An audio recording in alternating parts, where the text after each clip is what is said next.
Esta es la segunda unidad eh, y también la última unidad de lo que es la espiritualidad cristiana. Este curso está preparado para dos módulos. En el primer módulo hablamos de las bases bíblicas y teológicas de lo que es la espiritualidad cristiana. Y en este módulo vamos a hablar de la espiritualidad cristiana, pero vamos a enfocarnos en lo que es las bases psicológicas de la espiritualidad cristiana. En primer lugar, partimos de que el hombre es por naturaleza un ser psicológico. De hecho, del momento que Dios creó al hombre, dice la escritura que lo hizo a imagen y semejanza de él. Aunque actualmente se habla de psicología aún en los animales, pero la actividad psicológica del hombre es superior y no puede compararse con la actividad de ningún animal. Y por lo tanto, el hombre podemos decir que conserva y tiene la imagen de Dios a pesar de que ésta fue parcialmente arruinada por causa del pecado. El hombre como un ser psicológico, Cristo nos habló de esto y las escrituras nos hablan de esto cuando dice Jesucristo, no solamente de pan vivirá el hombre. Significa que el hombre no solamente se alimenta de las cosas materiales, sino que el hombre es un ser espiritual eminentemente. Y eso nos dice mucho de nuestra naturaleza, porque el hombre también tiene necesidades que van más allá de las materiales, que son necesidades espirituales. Y por esa razón, el salmista David en el Salmo 42, versículo 1 y 2 dice, como el siervo brama por las corrientes de las aguas, así clama por ti, oh Dios, el alma mía. Mi alma tiene sed de Dios, del Dios vivo. Así lo exclamó David. La psicología tradicionalmente se presentó como enemiga de lo que es la religión y de lo que es la Biblia. Y la psicología, como es una ciencia natural, supuestamente, que nace de las ciencias médicas, igual que que otras ramas más de las medicinas, que la psiquiatría, por así decirlo, siempre negaba la parte espiritual del hombre.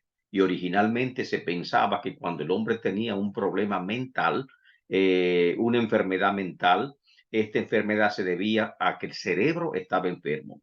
No fue hasta que Sigmund Freud vino con su teoría del psicoanálisis que comenzó a analizar los pensamientos del hombre y comprobar que el hombre era más que materia, era pensamiento y que los problemas del pensamiento no eran problemas del cerebro como órgano biológico, sino que eran problemas del alma humana. Por lo tanto, ahí comenzó a experimentarse con esta teoría teoría del psicoanálisis, comenzó a experimentarse un acercamiento gradual entre lo que es la psicología y lo que es también la Biblia o la teología, por así decirlo. Ahora, cuando hablamos del acercamiento, es decir, la amistad entre la psicología y la teología, casi todos los teólogos afirmaban y eran contrarios a la psicología y actualmente hay algunas tendencias bíblicas, no bíblicas, sino cristianas, de algunos grupos cristianos que tienen la psicología como algo diabólico, infernal, que no es de Dios, y hay muchos psicólogos, lamentablemente, con mentalidad estrecha, igualmente, que no quieren saber de la religión. Sin embargo, la religión, la Biblia, es que no habla del hombre como un ser psicológico y que nos explica la naturaleza psicológica del hombre y nos habla del alma humana y nos habla de esa imagen de Dios que el hombre tiene. Y por lo tanto, sí debe haber un acercamiento entre la psicología y la teología. La psicología moderna hace un acercamiento al hombre y su naturaleza. Son únicos. Por un lado, en su realidad existencial, el hombre es capaz de inminencia.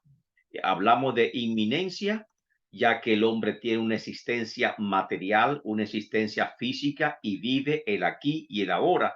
Y cuando hablamos de esa parte del hombre se llama inminencia, la parte material, la parte tangible del ser humano, pero también reconoce, de hecho, la psicología nace de esa necesidad, que el hombre también tiene trascendencia porque es un ser psicológico y estudiar la psicología del hombre no es estudiar el cerebro, sino se enfoca en los pensamientos y se enfoca en la conducta del ser humano. El hombre se proyecta a lo espiritual. El hombre, según nos dice la Biblia, aún desde el Génesis 1:26 y 27, el hombre busca lo sublime, como dijo el salmista David. Mi alma tiene sed de ti, del Dios vivo. ¿Cuándo vendré y me presentaré delante de ti? Estos fueron mi anhelo de día y de noche, decía el salmista David. Por lo tanto, el hombre es capaz de anhelar, el hombre es capaz de desear, el hombre es capaz de trascender. Esta realidad espiritual y material, porque es doble, el hombre es un ser espiritual como también es un ser material, se ilustra en la escalera de Jacob de Génesis 28, versículo 10 al 19. En la escalera de Jacob dice la Biblia que soñó un sueño y vio una escalera en visiones que se extendía desde el cielo a la tierra, desde la tierra al cielo, perdón, y vio ángeles de Dios que subían y bajaban por ella. Asimismo, esa escalera ilustra lo que es la inmanencia, la parte de la tierra, el hombre es terrenal, y la trascendencia, lo espiritual.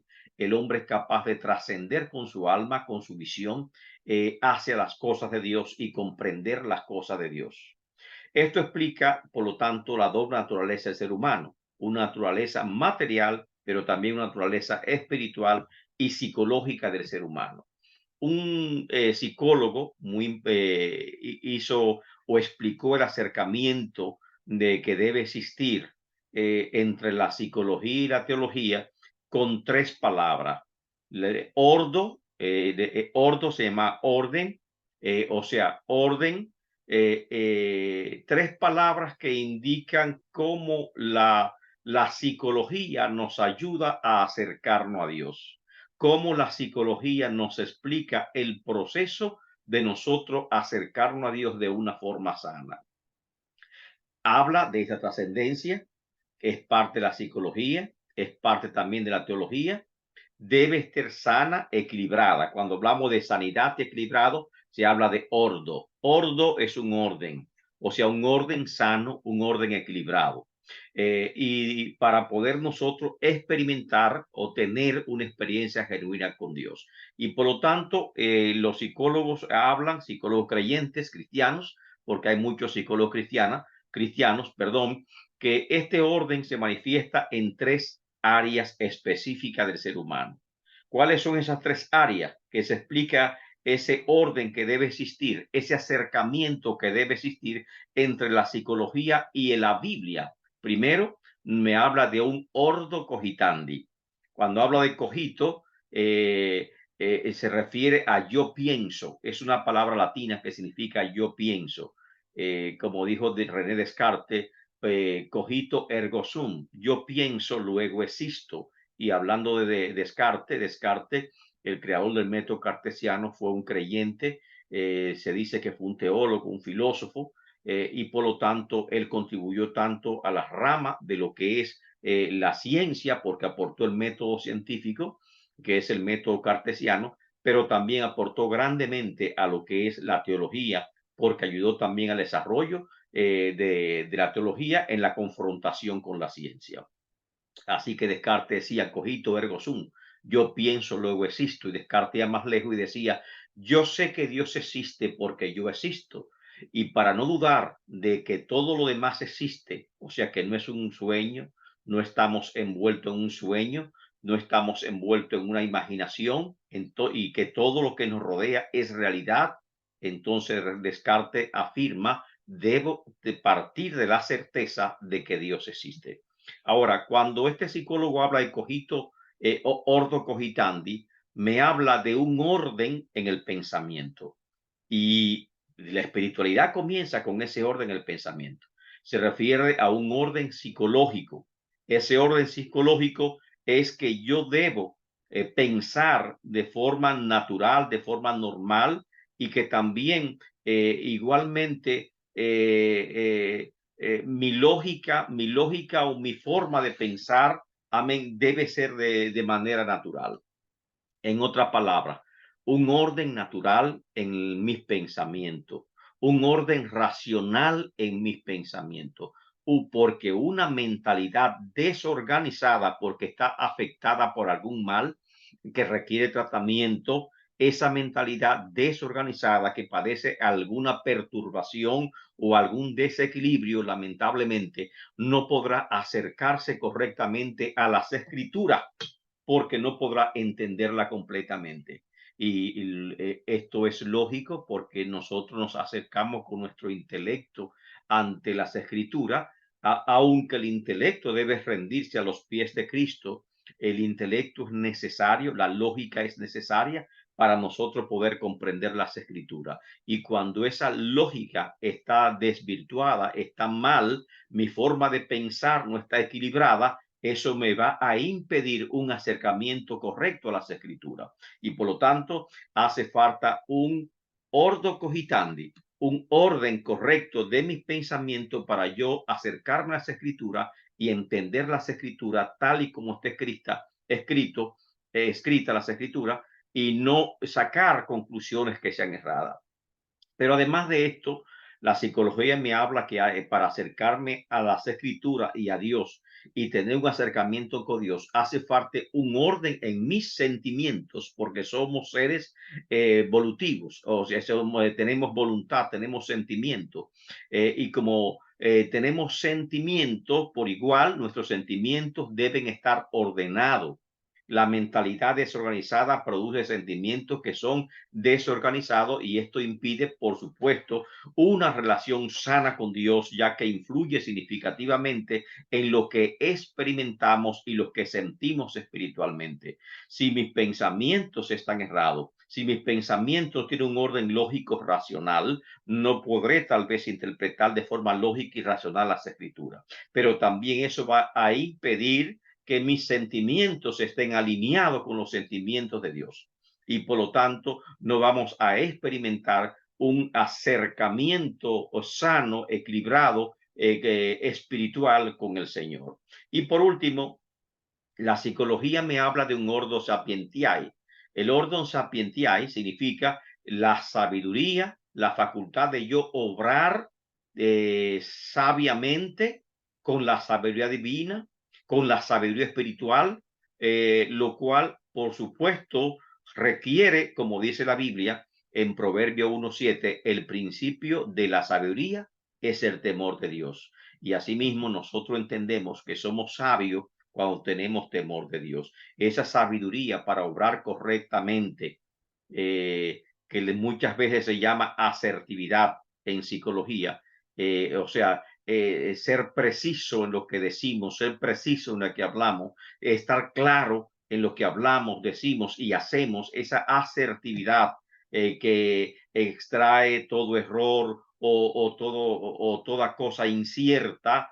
Esa asertividad viene del conocimiento pleno que tenemos de Dios. Por esa razón, un gran hombre, un gran científico, Albert Einstein, dijo en cierta ocasión que el hombre encuentra a Dios detrás de cada puerta que la ciencia abre. Y eso es cierto, porque cada descubrimiento que se hace acerca de Dios, que se hace en la ciencia, perdón, es una puerta que se está abriendo a conocer más a Dios, porque todo lo que el hombre descubre, todo lo que el hombre investiga, no es más que el universo que fue creado por Dios. Ahora, para entender la necesidad espiritual del hombre, primero es necesario entender su psicología más profunda. ¿Cuál es la psicología más profunda del hombre? Y ahí tenemos aquel que le mencionamos ahorita, este gran psicólogo, padre de la psicología moderna, y este me hablaba, aparte de que me habló de la teoría del subconsciente, la teoría de este subconsciente, es muy importante.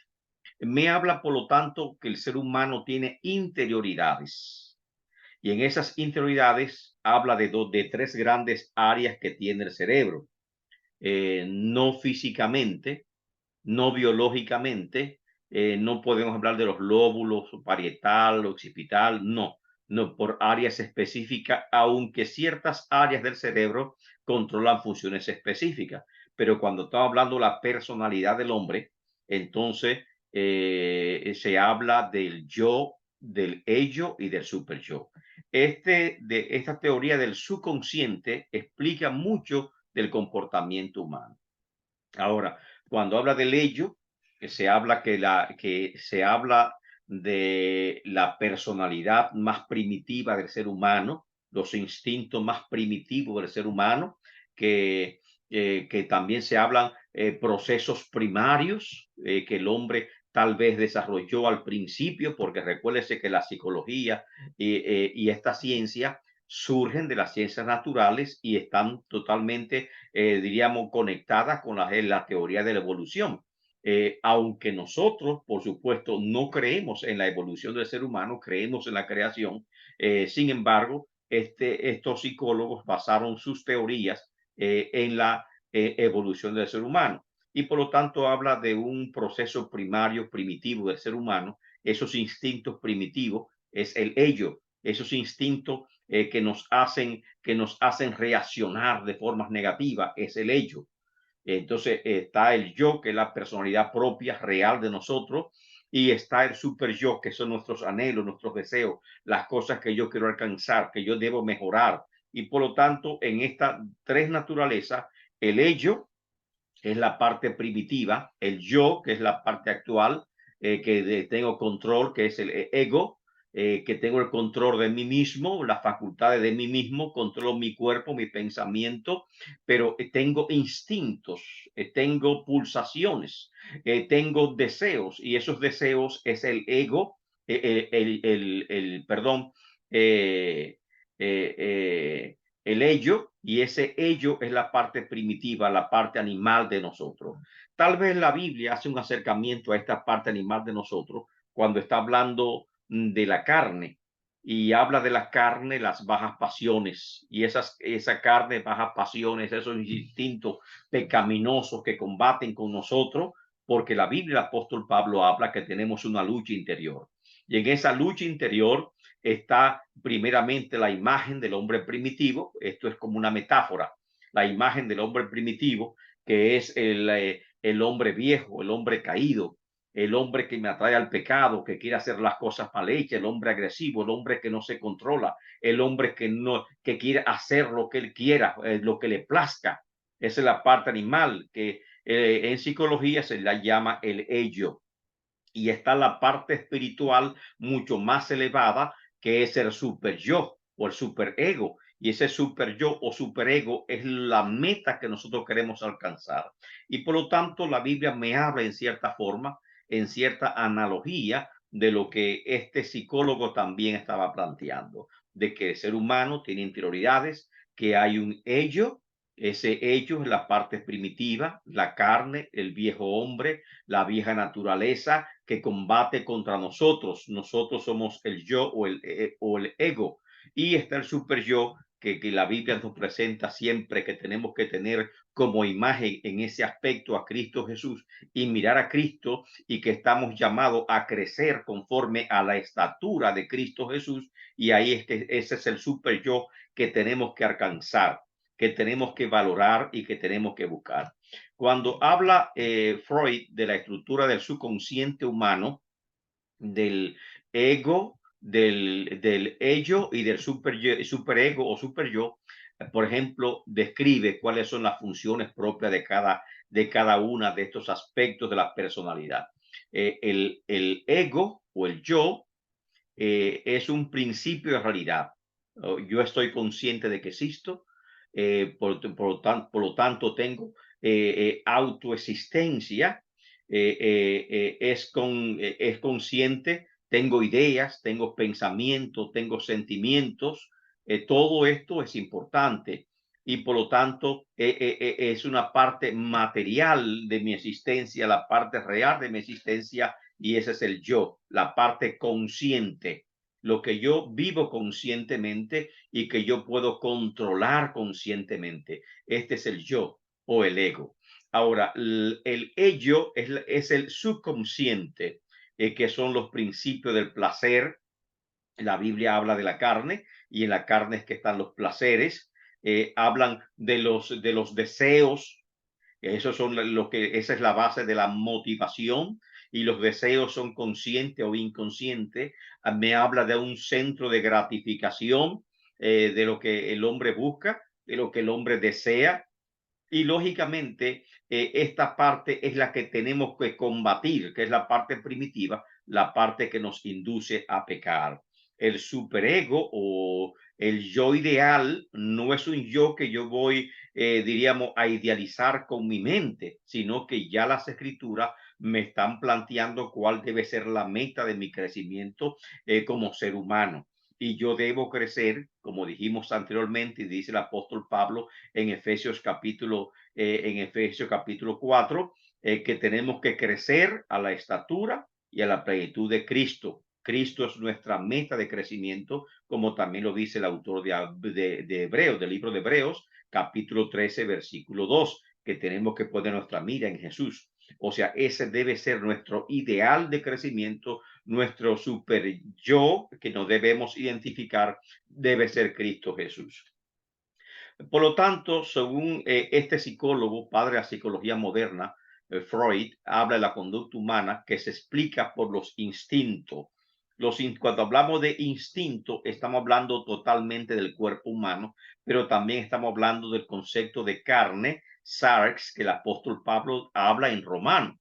¿Qué son los instintos? Conjunto complejo de realidades externas determinadas, que muchas veces dice que algunas son hereditarias o la mayoría son totalmente biológicas y pertenecen a la especie. Estos instintos se clasifican en pulsión o que son fuerzas hipotéticas del inconsciente que inducen al individuo a la realización de acciones. Entonces Freud siempre decía que la conducta actual de los seres humanos, del hombre o de la mujer, se explica a través del subconsciente, que el subconsciente dirige nuestras acciones. Nosotros pensamos en la parte consciente que tenemos el control, pero hay mucha conducta nuestra que nosotros no logramos explicar de por qué lo hacemos y esta explicación está en el subconsciente. Ese subconsciente que dice Freud, amén, el apóstol Pablo le llama carne, el apóstol Pablo le llama el viejo hombre, y ese viejo hombre tiene que ser combatido en la parte espiritual.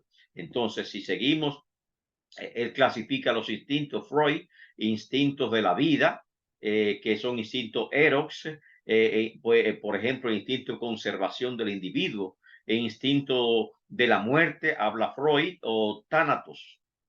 Tánatos es instinto de conservación de las especies y habla incluso del instinto sexual, que es el instinto de la reproducción, y habla, por lo tanto, que es la pulsión primaria que motiva la conducta reproductiva. Lamentablemente, Freud dio demasiado énfasis en la parte sexual del ser humano y prácticamente justificaba la conducta o valoraba la conducta completa del ser humano desde la niñez hasta su vida adulta basado en su reacción hacia el sexo o su comportamiento sexual. Y por eso su teoría se llama la teoría del desarrollo psicosexual de Freud. Y esa teoría que habla de las diversas etapas de crecimiento, desarrollo del niño hasta su vida adulta, nos va explicando cómo funciona nuestra psiquis. Ahora, hay otros psicólogos que aportan mucho en este sentido a la espiritualidad. Ya vemos que Freud me habla del ello, y el ello es la parte primitiva del ser humano, y esa parte primitiva del ser humano, cuando lo leemos en la Biblia, tenemos que tomarle por nombre, y el nombre que vamos a poner en la Biblia, en la teología, es carne, la carne, los pecados de la carne, las inclinaciones de la carne. Amén, que siempre nos están inclinando hacia el mal, que también llama el viejo hombre. Y ese viejo hombre que está viciado, el apóstol Pablo habla que está viciado, y por lo tanto vemos que la Biblia, la teología, me habla mucho de lo que es la psicología del ser humano.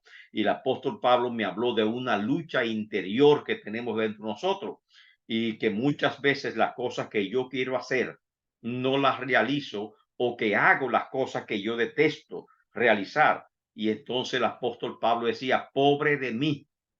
Y ese pobre de mí luego exclama, gracias doy a Dios por Cristo Jesús. O sea, ¿qué me va a librar de esa ley del pecado o de esa ley del viejo hombre o de esa fuerza irresistible que decía Freud, que es el ello, la vieja naturaleza, el hombre primitivo, esa fuerza que me controla y que muchas veces conduce mis actos actuales y que es un estorbo para mi espiritualidad. ¿Cómo yo la voy a controlar? Porque parece que tiene control de mí y que toma control de mi mente y que no puedo, y como está en el subconsciente, no puedo de una forma consciente tal vez manejarla o atarla. Y el apóstol Pablo se quejaba de esta actuación, pero daba gracias a Dios por Cristo Jesús, porque nos libra de ese cuerpo, o sea, de esa naturaleza. Cristo nos libra. ¿Y cómo nos va a librar? Lo vamos a ver más adelante. Abraham Maslow, un psicólogo moderno, habla de que la conducta humana se explica por las necesidades. Y habla, pone en la cúspide, en las cúspides de su pirámide, habla de la autorrealización. Eso es que el hombre debe sentirse bien consigo mismo, autorrealizado, y cuando el hombre se siente así, ya prácticamente el hombre llega a su máxima expresión. Lamentablemente, Maslow está un poquito equivocado. Tenía ciertas verdades, es una teoría psicológica que tiene ciertas verdades. ¿Qué verdades tiene? Que tenemos necesidades fisiológicas. ¿Cuáles son? Respiración, alimentación, descanso, sexo, homeostasis. La palabra homeostasis es que todo tiene que estar perfectamente equilibrado. Y esa homeostasis, voy más allá todavía, implica también mi paz mental. Aunque ellos hablan de homeostasis, que yo debe sentirme dueño de mí mismo, estar en paz conmigo mismo, es una paz mental que debo tener. Pero también está implicado, por ejemplo, en la fisiología. Cuando sufres un accidente y tiene un impedimento para tú hacer los actos de tu vida diaria, te vas a sentir frustrado y estás mal y por lo tanto perdiste tu homeostasis porque te sientes impedido a hacer las cosas que regularmente tú hacías. Eso es lo que habla la parte fisiológica. Después de la fisiología, el hombre tiene necesidad de libertad. Eso es intimidad, compañerismo, etcétera. Después el hombre tiene en un tercer nivel, según Maslow, tiene necesidad de afiliación. Y esa afiliación es que necesita familia, necesita casarse, necesita amigos, necesita la iglesia, crear vínculos fuertes y sentirse parte de un grupo, de una familia, porque eso le da al hombre seguridad. Y después de esto, dice que ya cuántos niveles somos, ya un cuarto nivel es la auto, necesita reconocimiento. Y reconocimiento es confianza, respeto, éxito, que el hombre se sienta. Cuando el hombre alcanza ese reconocimiento, lógicamente llega a lo que es la autorrealización. Y hablando de autorrealización, siempre se están basando la psicología moderna en estas dos últimas etapas, en reconocimiento y autorrealización. Y por lo tanto, no sé si ustedes siempre ven que se ha colado también en la Biblia, en la Biblia no, se ha colado en las iglesias, que comienzan a trabajar en la autoestima de la persona. Si elevamos la autoestima, el hombre no se deprime. Esa es la teoría. Si elevamos la autoestima, el hombre no cae en drogas. Si elevamos la autoestima, el hombre no peca. Si elevamos la autoestima, el hombre está en paz con la sociedad. Y lamentablemente, no todo parece del cierto, porque en este siglo la autoestima está por las nubes que está bien alta, no cara, sino que está bien alta. Los niveles de autoestima del ser humano promedio están muy elevados. En la sociedad se nos pinta de que somos importantes, que somos alguien, y eso es lindo, pero también ese mismo tema está en metafísica y en todo lo que valoramos este concepto de autoestima. Sin embargo, tenemos que pensarlo desde el punto de vista cristiano. La Biblia nos dice que una autoestima demasiado elevada no es buena.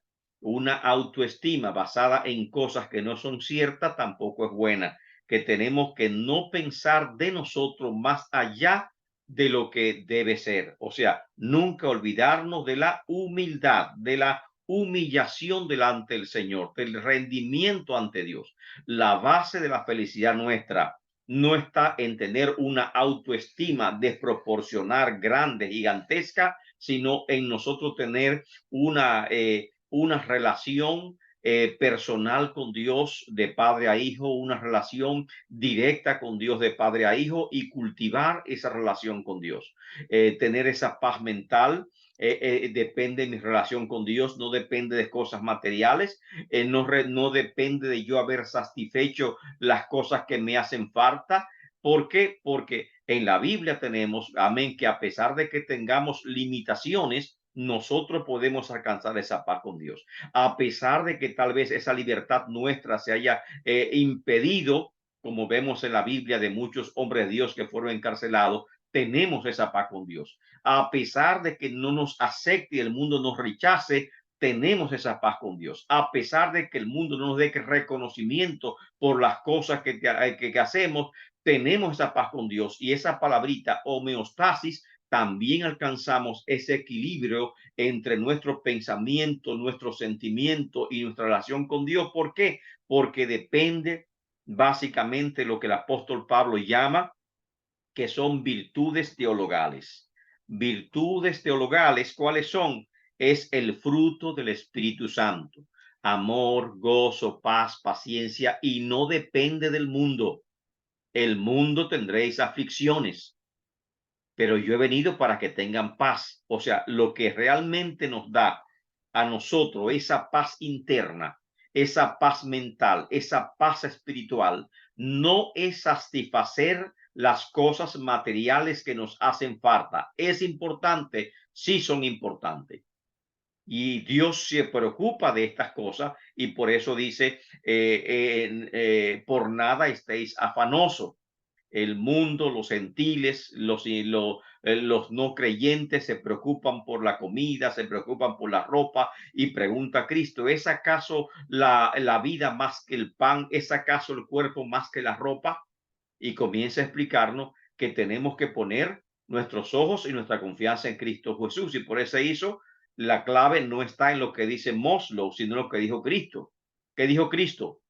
Buscad primeramente el reino de Dios y su añadidura, el reino de Dios, y todas estas cosas os serán añadidas. O sea que todo lo que Maslow pretende que nosotros alcancemos a través de nuestra autorrealización y crecimiento personal, crecimiento de mi aura, crecimiento de mi yo, crecimiento, eso es importante que pensemos en esto, pero se logra, amén, poniendo, buscando primeramente el reino de Dios y dándole en nuestra vida el lugar que Dios merece. Y si lo hacemos, vamos a alcanzar. Maslow se basa, esa confianza, esa homeostasis, la basa en necesidades materiales que el hombre debe satisfacer. Nosotros no estamos basados en las cosas materiales, en riquezas. Las riquezas Dios la puede dar, las cosas materiales son importantes, pero hay que distinguir claramente en lo que es un deseo, un anhelo, amén, y lo que es una necesidad, un deseo, un anhelo, y eso es lo que muchas veces pauta nuestra conducta, dirige nuestra voluntad, los deseos, los anhelos, las cosas que deseamos, que anhelamos, no son necesariamente las cosas que necesitamos y son cosas que son completamente distintas. Ahora, ¿qué nos dice la Biblia? La Biblia nos habla de la psicología del deseo. No vamos a tomar la teoría de Maslow como una, lógicamente, muchos la toman como una base materialista porque pone lo material como base. Y estamos hablando de un mundo materialista que todo se basa en lo material. Y como todo se basa en lo material, entonces tenemos que poseer esas cosas. Y cuando poseemos esas cosas, nos sentimos bien. Un buen carro, un buen coche, nos sentimos bien. Ya otro está en otro nivel, barco, yate, avión, nos sentimos bien. Entonces, poseyendo esas cosas nos da sentido de autorrealización, pero eso es vanidad, eso es fantasía, seguridad, alarma, cerradura. Pero por más alarma y cerradura siempre podrán ocurrirnos cosas malas. Amén. Ropa, zapato de marca, de confección. y otras cosas materiales que cuando la poseemos nos hacen sentir bien, como realizados. Y esa no es la base cristiana de la espiritualidad. Es estar en comunión con Dios, en paz con Dios, tener una relación directa con Dios y sobre todo nosotros conducirnos por ese fruto del Espíritu Santo. Amor, gozo, paz, paciencia, no depende de las cosas que tenemos, que poseamos, depende de mi relación con Dios. Por lo tanto, esa parte ahí de la psicología de Maslow y la teología están un poquito divorciadas. Igualmente, otros psicólogos, por eso decimos, sí podemos estudiar psicología y podemos ser psicólogos cristianos, pero que tenemos la facultad de tomar las partes de la psicología que se ajustan a las escrituras y utilizar esas partes que se ajustan a las escrituras y por lo tanto utilizarla como una herramienta para ayudar a algunas personas que están en necesidad y que requieren de esas herramientas. Y por lo tanto, ahí estamos. ¿Qué nos dice la Biblia? Nos habla de la psicología del deseo, que es el problema, ¿verdad? En el deseo, que es una parte de nosotros, del ser humano, así como somos seres psicológicos, en la psicología, el hombre, se habla de una unidad psicológica y cuando hablamos de unidad psicológica, estamos hablando ¿qué? De pensamiento, estamos hablando de sentimiento y estamos hablando de voluntad. Pensamiento, sentimiento y voluntad es la unidad psicológica del ser humano. Pensamientos, sentimientos y voluntad. Entonces, cuando hablamos de sentimiento, el ser humano es un ser, amén, que tiene sentimientos, por lo tanto es un ser emocional, porque tiene emociones, es un ser emocional. La emocionalidad y la voluntad, hablamos de volutivo, porque habla de voluntad. Tenemos la facultad de tomar decisiones y pensamientos. Lógicamente, ya sabemos que nosotros pensamos. Tenemos la facultad de trascender, de desear, y esa es la trascendencia del ser humano. Y cuando se habla de ese aspecto tripartito, amén, nos habla mucho de la imagen de Dios. ¿Qué nos dice la Biblia? Dice la Biblia, recordando a Freud del viejo hombre, recordando a Pablo el viejo hombre y a Freud que habla del ello o del hombre primitivo, el hombre malvado que está entre nosotros mismos, la parte subconsciente de nosotros que muchas veces nos domina. La Biblia nos dice en Santiago 1:14, cuando alguno esté, comienza con el versículo 13 que dice, cuando alguno es tentado, no diga que es tentado de parte de Dios, porque Dios no tienta a nadie por el mal, ni tampoco Dios es tentado por el mal. Entonces, ¿de dónde vienen las tentaciones? Esos deseos que nos hacen pecar, que nos hacen perder la espiritualidad, que tenemos que quitarlo del medio, controlarlo para nosotros poder alcanzar la espiritualidad que la Biblia nos está llamando a tener. ¿De dónde vienen? Y Santiago 1:14 me explican de dónde vienen. No vienen de Dios, o sea, no son Dios que te lo da. Y así como no vienen de Dios, amén, pero sí vienen muchas veces de Satanás, que lo quiere implantar en nuestra mente, sino que cada uno es tentado, o sea que habla de tentado, es seducido para hacer las cosas que no debe, es tentado cuando qué, cuando su propia concupiscencia, la palabra concupiscencia significa deseo, deseos, cuando sus propios deseos, esos deseos que son irresistibles, esa fuerza irresistible que está entre nosotros, que muchas veces no somos conscientes, pero podemos ser conscientes. Por eso habla del ego sentiendi. Ordo se entiende, y como dijo un psicólogo, ordo es poner orden a tus sentimientos. Y estamos llamados a poner orden a los sentimientos. Se habla mucho de que en el corazón no se puede gobernar, que tú te enamoras y si te enamoras de una mujer casada, no importa. No. Si estás casado y te enamoras de una jovencita, no importa. No, fíjate que es una contradicción. Si tú eres un hombre mayor y estás casado con tu mujer 15, 20, 30, 40 años y te enamoras de una jovencita, no es un acto espiritual, es un acto carnal, porque tú estás mirando por la carne, no por la espiritualidad. te estás fijando en una jovencita que es mucho más joven, que puede ser tu hija o tu nieta, y le estés comparando con tu esposa. O sea, es un acto, por lo tanto, del viejo hombre que debe ser controlado. Entonces, es que el corazón no se gobierna. Eso es falso. El corazón se gobierna. Y tú debes estar llamado como creyente para tú poder controlar tu espiritualidad. Debe controlar, poner orden en tus pensamientos, poner orden en tu corazón y poner orden también en tu voluntad. Y por eso es que habla de tres niveles ordo cogitandi, orden y pensamiento, ordo sentiendi, orden en mi sentimiento, en mi corazón, debo poner ese orden, y también orden sapientae es del orden de la voluntad, de yo hacer lo que sé que es correcto. Y por lo tanto, estoy llamado a poner orden en mi vida. ¿Y cómo? Ahí está en Marcos capítulo 12, perdón, verso 30, que me dice, ¿cómo debes amar a Dios? Con toda tu fuerza, con toda tu mente, con todo tu corazón, con toda tu voluntad. O sea que mi mente debo yo entregarla, debo entregarla a Dios. Mi corazón debo entregarlo a Dios. Mi voluntad debo entregarlo a Dios.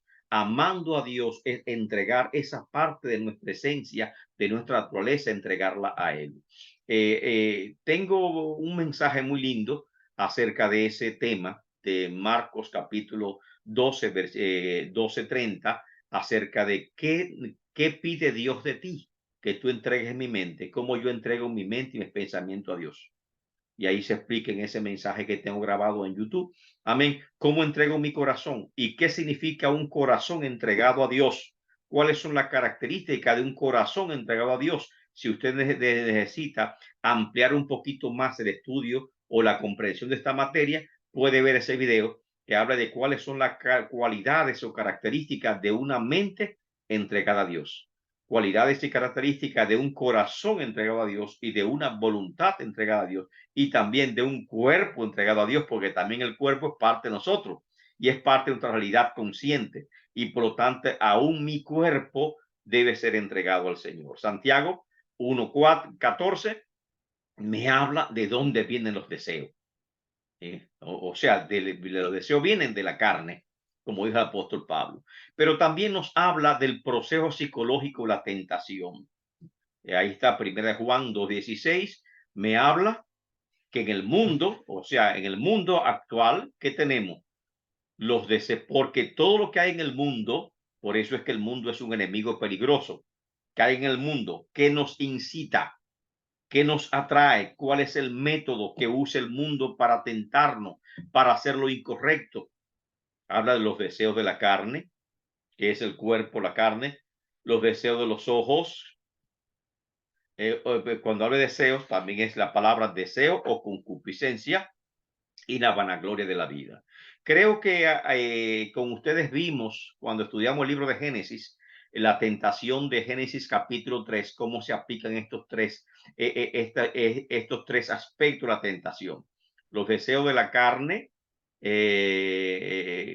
cuando fue tentada Eva, ahí estaba los deseos de la carne, que Eva entendió que el árbol era bueno para comer, y que así mismo lo dice, vio que era bueno para comer. Los deseos de los ojos, dice la Biblia así mismo textualmente, y agradable a los ojos. Y la vanagloria de la vida, son los anhelos, los sueños, las ilusiones. Y lamentablemente hay muchos anhelos, muchos sueños que no se ajustan a la palabra de Dios, y tenemos que ajustar nuestros sueños a la palabra de Dios.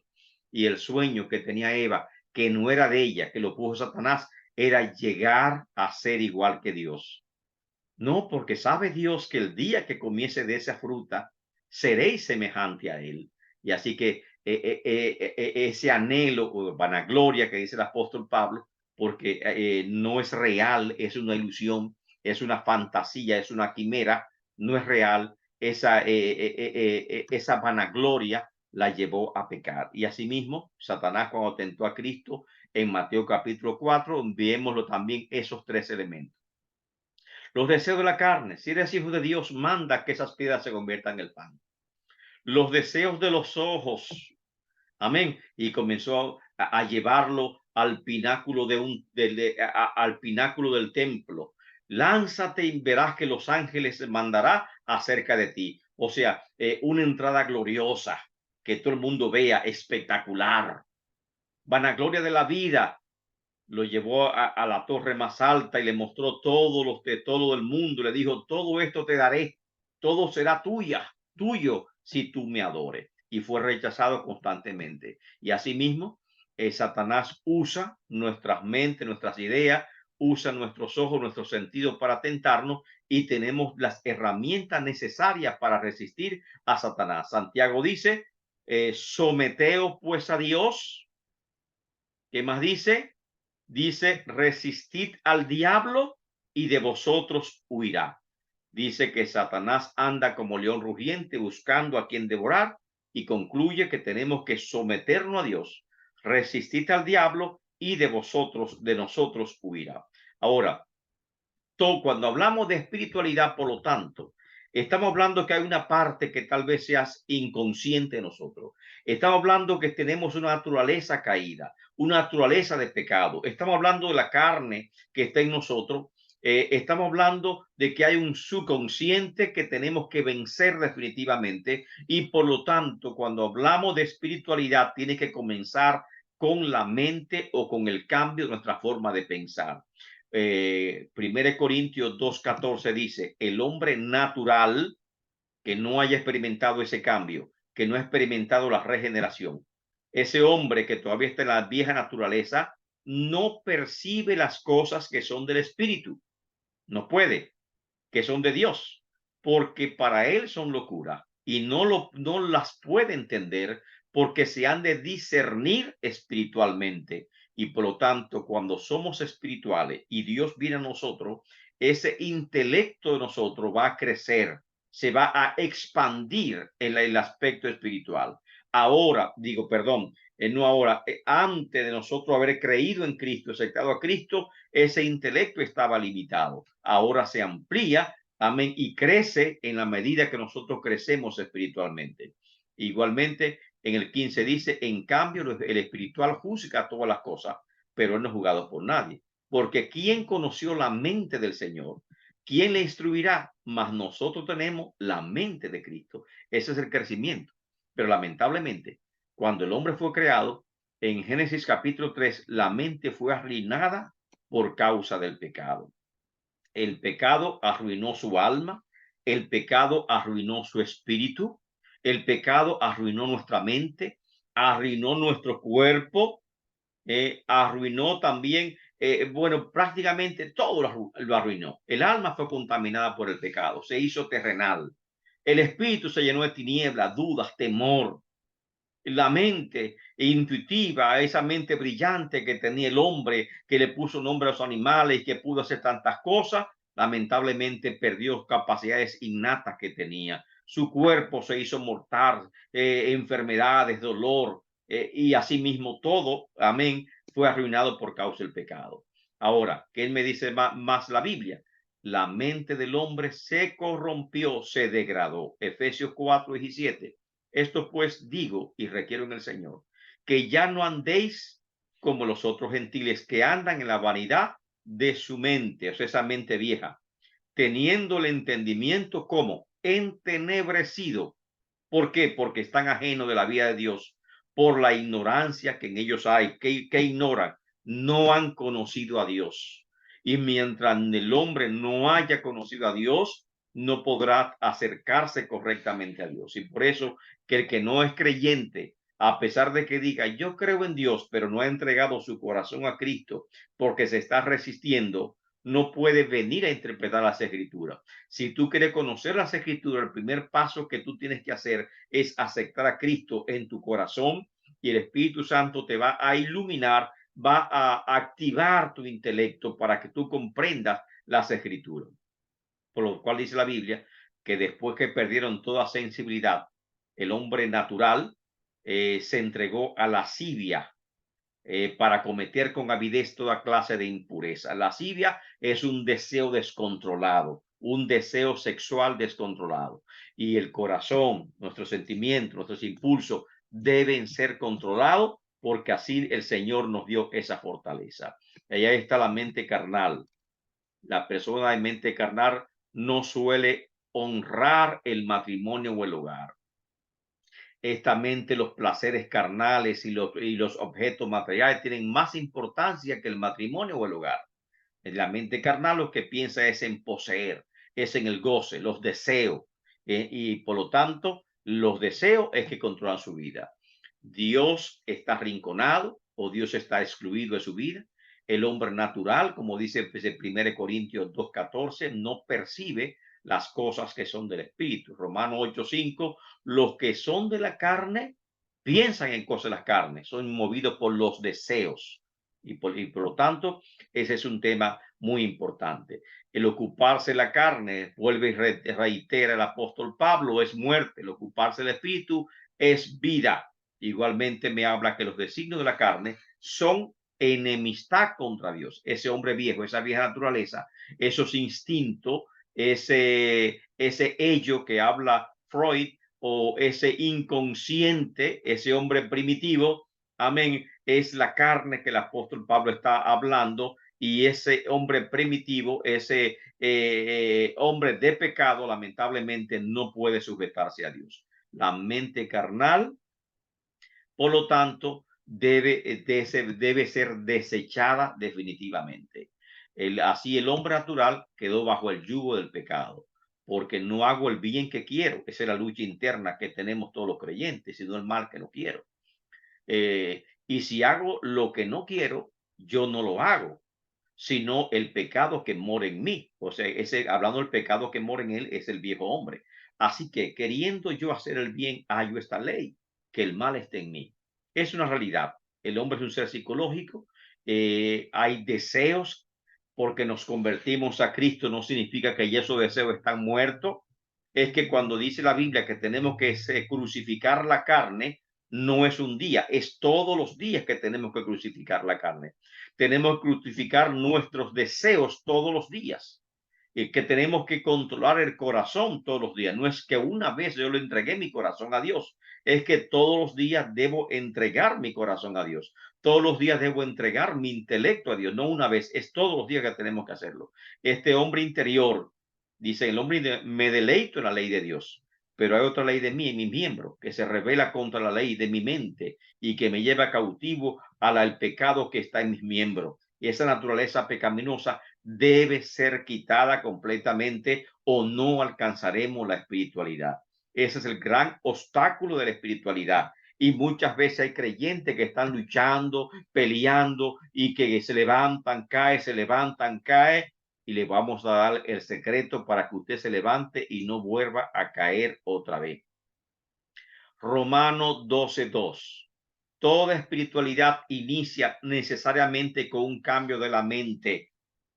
En Romanos 12:2, ese cambio, esa renovación, esa palabra se llama renovación, le dice el apóstol Pablo, metanoia en griego. Meta es cambio, transformación. Noia viene de pensamiento, cambio de pensamiento es renovación del intelecto. No os conforméis a este siglo, sino transformaos por medio de la renovación de vuestro entendimiento, para que comprobéis cuál sea la buena voluntad de Dios, agradable y perfecta. O sea, pensar de la forma que Dios quiere que yo piense correctamente. Mis pensamientos tienen que estar centrados en Dios. Mi intelecto tiene que estar centrado en Dios. Y el cambio comienza con esa palabrita, metanoia, cambio del pensamiento. Nous es pensamiento, metanous o metanoia, cambio de mentalidad. Es un despertar de la mente por la luz de Cristo. Juan 8:12. Otra vez Jesús le habló diciendo, yo soy la luz del mundo. El que me sigue no andará en tiniebla, sino que tendrá la luz de la vida. Juan 1:4. El que estaba en él estaba la vida, y la vida era la luz de los hombres. Y el verso 9, aquella luz verdadera, hablando de Cristo, que alumbra a todo hombre, venía a este mundo. Y esa luz es Cristo. Es encender una luz en nuestro interior y ver todo con claridad. Job 33:30 dijo, eh, para apartar su alma del sepulcro y para iluminarlo de la luz de los vivientes. Efesios 5:14, por lo cual dice: despiértate, tú que duermes, y levántate de los muertos, y te alumbrará Cristo. 1 Pedro 2:9, para que anunciéis las virtudes de aquel que os llamó de las tinieblas a su luz admirable. Mateo 4:16, el pueblo que estaba sentado en tinieblas vio gran luz, y los asentados en región de sombra de muerte, luz le resplandeció. Así que el nuevo nacimiento, como una metáfora, se explica como encender una luz en nuestro interior, y cuando se enciende vemos todo con claridad. Produce un cambio en nuestra mente. Ese cambio la Biblia llama regeneración y se explica en Romanos capítulo 8:6, pero también se explica en San Juan capítulo 3. La regeneración, la conversación de Jesús con Nicodemo, que le dijo: es necesario nacer de nuevo. Entonces, ¿qué es la regeneración? Significa lo malo y lo pecaminoso quedan eliminados, lo material limitado, lo espiritual predomina, mente y conciencia pura. Las prioridades de las personas espirituales son muy distintas a las personas carnales. La persona de mente espiritual honra el matrimonio, honra el hogar, honra su iglesia, honra su cuerpo. Los que son del espíritu, como dice Romanos 8:5, piensan en las cosas del espíritu. El ocuparse del espíritu es vida y es paz. Y Romanos 8:14, y que todos los que son guiados por el Espíritu de Dios, por el Espíritu, estos son hijos de Dios. Y por lo tanto, ahí está en tu mente lo que debe dominar tu mente. Cuando tu mente, amén, es transformada, es regenerada. Amén. Y re significa volver. Y gen es creación, nueva creación. Y esa nueva creación comienza con nuestra psiquis o con nuestra mentalidad. La espiritualidad comporta despojarse del viejo hombre. Mientras no te despojes del viejo hombre, no tomarás espiritualidad completa. A veces tenemos parte del viejo hombre que no queremos despojarnos. No, esto no. Y nos estamos resistiendo. Dios quiere transformarnos completamente. Dios quiere llevarnos a nuevos niveles de espiritualidad con Él. Pero el hombre, el creyente, muchos creyentes se resisten a esa espiritualidad. El cuerpo se acostumbra, se acomoda y acomodamos el cuerpo, pero tienes que forzar tu cuerpo, tienes que forzar tu vida, tienes que salir de tu zona de confort para alcanzar nuevos niveles de espiritualidad. A veces Dios hace esa función por nosotros y nos manda pruebas y nos quejamos por las pruebas, pero las pruebas para sacarnos de nuestra zona de confort y para llevarnos a nuevas experiencias espirituales y un crecimiento mayor de espiritualidad. El apóstol Pablo se lamentaba, perdón, no el apóstol Pablo, el autor de Hebreo, en Hebreo capítulo 6 se lamentaba por algunos creyentes que les escribía que debían ya ser maestros, pero lamentablemente no eran maestros, sino que tenían necesidad otra vez de leche espiritual porque no habían crecido lo suficiente.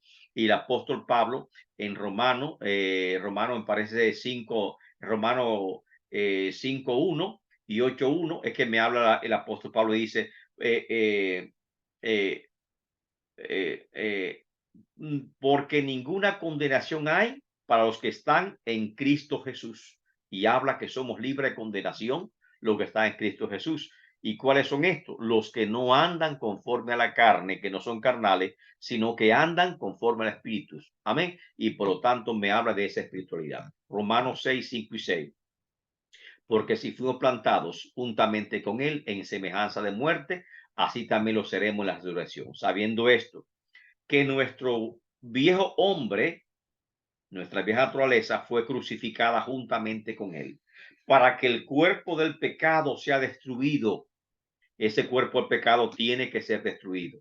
Correcto. El cuerpo del pecado sea destruido. Aquí estamos. Aquí estamos. Lo espiritual. Eh,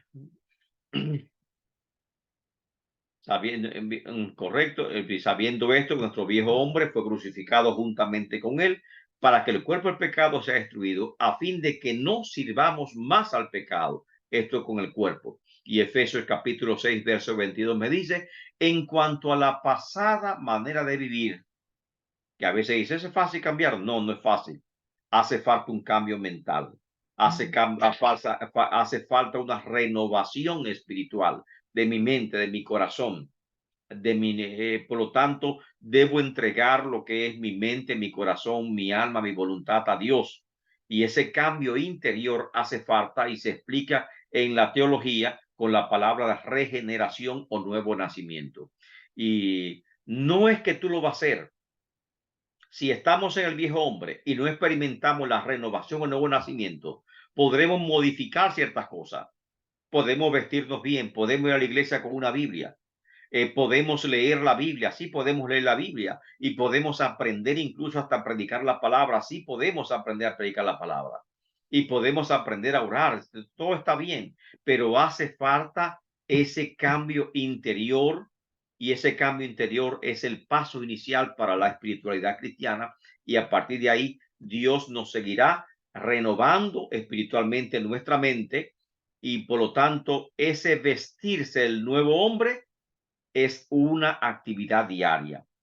Leamos Efesios 6, 22 y 23. En cuanto a la pasada manera de vivir, ¿qué tenemos que hacer? Despojarte. Perfecto. Te va a despojar del viejo hombre cuando Dios haga nueva tu vida en la regeneración. Renovaos en el espíritu de vuestra mente. Habla de una acción continua. No es un día, no cuando levanté la mano. Todos los días tenemos que estar en ese proceso de crecimiento espiritual. Vestío significa todos los días debo yo vestirme, reunir piezas, reunir prendas, lavar mis ropas. Amén. Entregarme más a Dios. Vestidos del nuevo hombre creado según Dios en justicia, en santidad de la verdad. Y eso es diariamente. La espiritualidad comporta la negación de sí mismo. Mateo 16, 24 y 25. Entonces Jesús dijo a sus discípulos, si alguno quiere venir en pos de mí, ¿qué tiene que hacer? Niéguese a sí mismo, tome su cruz y sígame. Y negarse a sí mismo no es fácil porque la psicología me habla del ego, me habla también, me habla también de ese ego que debe crecer o esa imagen propia que debe crecer, me habla de autoimagen, me habla de mi imagen positiva. Aquí me dice que tengo que negarme a mí mismo, mis deseos, tengo que negarlo. Óigase, ese yo debo negarlo, niéguese a sí mismo, que parece una contradicción, ¿verdad? Tome su cruz y sígueme, porque todo aquel que quiera salvar su vida la perderá, y todo aquel que pierda su vida por causa de mí, si es que la tiene que perder, la hallará. Gálatas 5:24. Pero los que son de Cristo, cómo se caracterizan, han que crucificado la carne con sus pasiones y su deseo.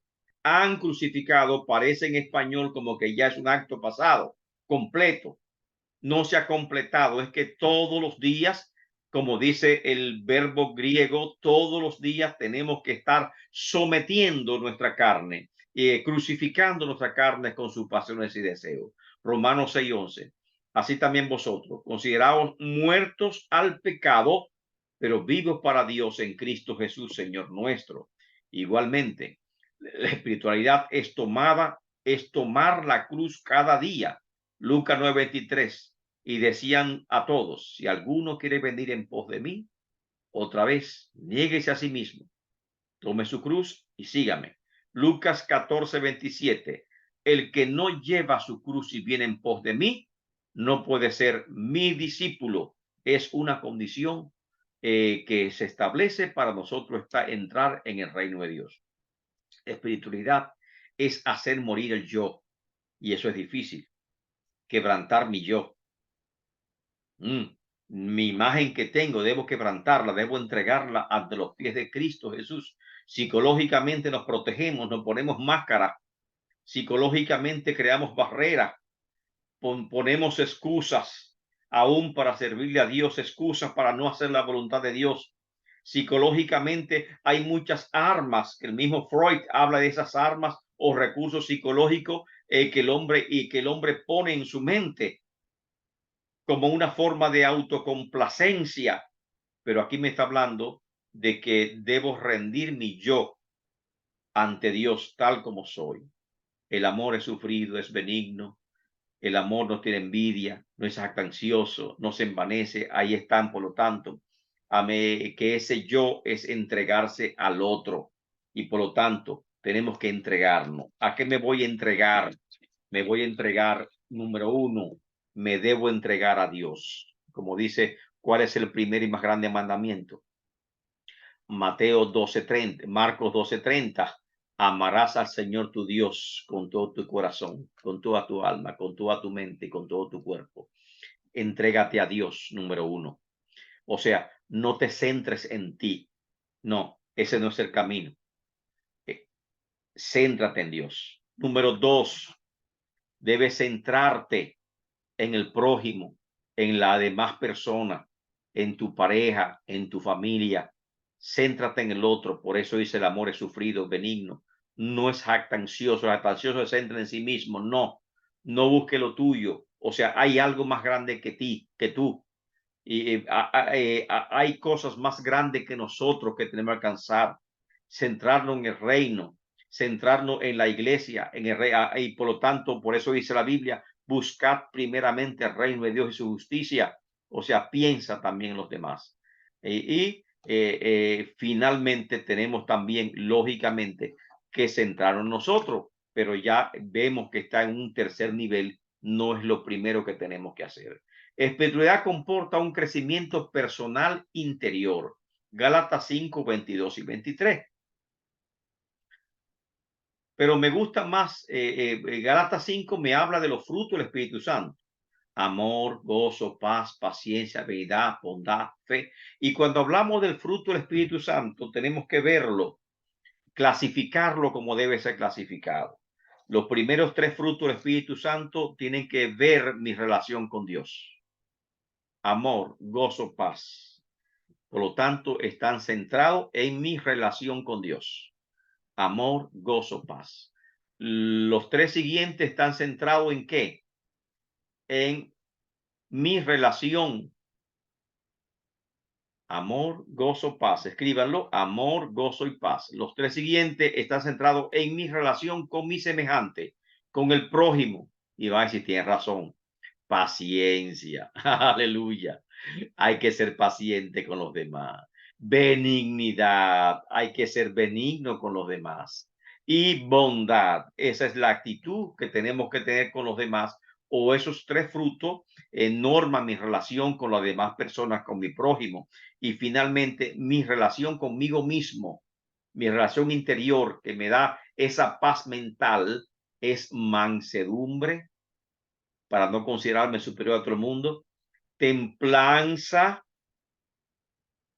y fe. Comienza fe, mansedumbre y templanza. Fe, mansedumbre y templanza son los últimos tres y me están hablando de mi relación conmigo mismo, cómo yo controlar todo.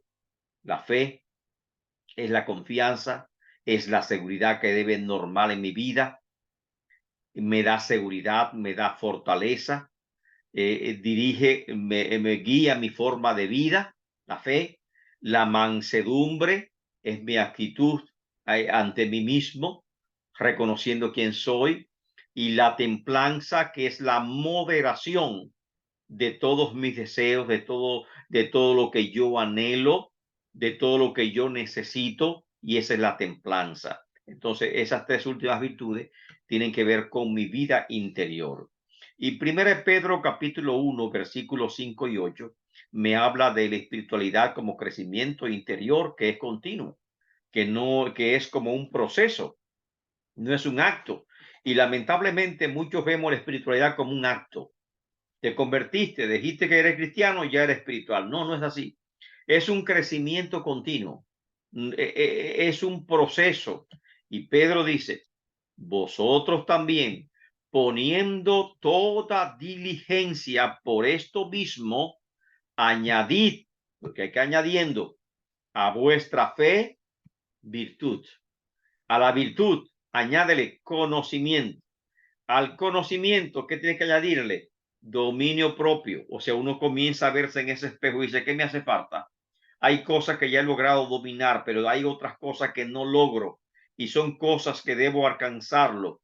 Así que alcancé a la fe, le añado virtud, a la virtud le añado conocimiento, al conocimiento, que estamos haciendo esto hoy en día, tomando conocimiento, que es información, pero también el conocimiento debe comportarse como vivencias. Ese conocimiento, a esas vivencias me van a dar dominio propio, para darle moderación. Al dominio propio que me da moderación, me da templanza, le voy a agregar paciencia, mi conducta con los demás. A esa paciencia, piedad, que también mi conducta con los demás. A la piedad, afecto fraternal. Al afecto fraternal, amor. O sea que comienza hablando de un crecimiento espiritual que vamos agregando. Y por eso dice el versículo 8, porque si estas cosas están en vosotros y abundan, no que solamente estén un poquito, sino que abunden, no os dejarán estar ociosos ni sin fruto en cuanto al conocimiento de nuestro Señor Jesucristo. Y eso es lo importante. Parece difícil el crecimiento espiritual, parecería difícil, pero no depende de nosotros, sino depende enteramente de Dios. Él nos da la fuerza para hacerlo. Mateo 11, 28 y 29. Él hace un llamado a todos. Venid a mí, todos los que estáis cansados y cargados, y yo los haré descansar. Tomad mi yugo sobre vosotros y aprended de mí, que soy manso y humilde de corazón, y hallaréis descanso para nuestras almas. Esa es la espiritualidad. Alcanzar el descanso que Cristo me está dando, la paz que me está dando, una paz mental, una paz emocional dentro de mí. La necesito. Efesios 2, 8 y 9. Porque por gracia soy salvo por medio de la fe, y esto no de vosotros. ¿Por qué? Porque es un don de Dios, no por obra, para que nadie se gloríe. O sea, alcanzaremos la espiritualidad, pero usted dice, hay que practicar muchas cosas, sí, pero esas cosas las vamos a practicar como pues, son ejercicios espirituales. ¿Cuáles son los ejercicios espirituales que tienen que hacer? La oración. La oración es un ejercicio espiritual que diariamente tenemos que practicar, porque estamos creciendo en espiritualidad. Y para crecer en espiritualidad debe ejercitarte en la fe, como dice el apóstol Pablo. La oración. Los discípulos dijeron, Señor, enséñanos a orar. Y él les dijo en Mateo capítulo 6, amén, oraréis de esta forma. Comienza hablando una introducción larga. Los gentiles oran de esta forma. Los hipócritas oran de esta forma, los judíos, los fariseos. Pero ustedes van a entrar a su habitación y en privado van a orar a Dios. ¿Cómo oraremos, Señor? Los discípulos de Juan, amén, aprendieron a orar. Juan les enseñó. Pero nosotros, ¿qué tú nos enseñas? Y él le puso la oración. Así que el ejercicio de la oración es importante, y más que la oración se refuerza, se va reforzado con lo que es el ayuno, que es importante, porque dice que el ayuno es para vencer las tentaciones. Orad, amén, y velar para que no caigáis en tentaciones. Ahí está la oración. ¿Qué otra parte? La lectura de la palabra del Señor, el estudio de la palabra de Dios. Diariamente debe leerlo. La mente espiritual debe nutrirse de la palabra del Señor. Así que diariamente tienes que nutrirte de la palabra de Dios. No pase un día de tu vida sin tú leer o estudiar la palabra del Señor. Esa es la virtualidad. Y número 3, no deje de congregarte, asiste a la iglesia, porque en la iglesia es que el Señor imparte sus dones espirituales. En la iglesia es que el Señor ministra, amén, y Dios le dio los dones espirituales a los apóstoles, Él le dio a los profetas, le dio a los maestros, los pastores, a la iglesia, a fin de que los santos tengan crecimiento, y nosotros somos los santos. Así que tenemos que estar en la iglesia, y estas son ejercicios espirituales que tenemos que practicar diariamente. Igualmente, practica la bondad, practica la misericordia. En cada momento que tengas la oportunidad, practica la misericordia. Si alguien te pide algo, ayúdalo, dale. Y por lo tanto, la misericordia, el amor al prójimo debe practicarlo diariamente, como si tú fuese a ir a un gym para subir de volumen tu cuerpo, tonificar tu cuerpo, como si vas a un salón de belleza para hermosear tu rostro, tu cabello. Asimismo, los creyentes tenemos que hermosear nuestra apariencia y también fortalecer nuestro cuerpo. ¿Cómo? La oración, la lectura de la palabra, la asistencia, la asistencia al templo. La asistencia al templo está la adoración, que es vital para un creyente. Somos adoradores, el Padre busca adoradores, y cuando vamos a la congregación es para nosotros adorar a Dios y en esa adoración tener una experiencia viva con el Señor, que procurar que cada servicio sea una experiencia viva con Dios, una experiencia real con Dios, y por eso tenemos que ir a la iglesia para buscar esa experiencia con el Señor. Y practica la bondad, practica la misericordia, practica el amor al prójimo, que son cosas que no podemos nunca olvidarlo, porque eso nos va a ayudar a crecer como seres humanos. Así que crecimiento espiritual es un crecimiento como ser humano. Es nosotros vivir como hijos de Dios.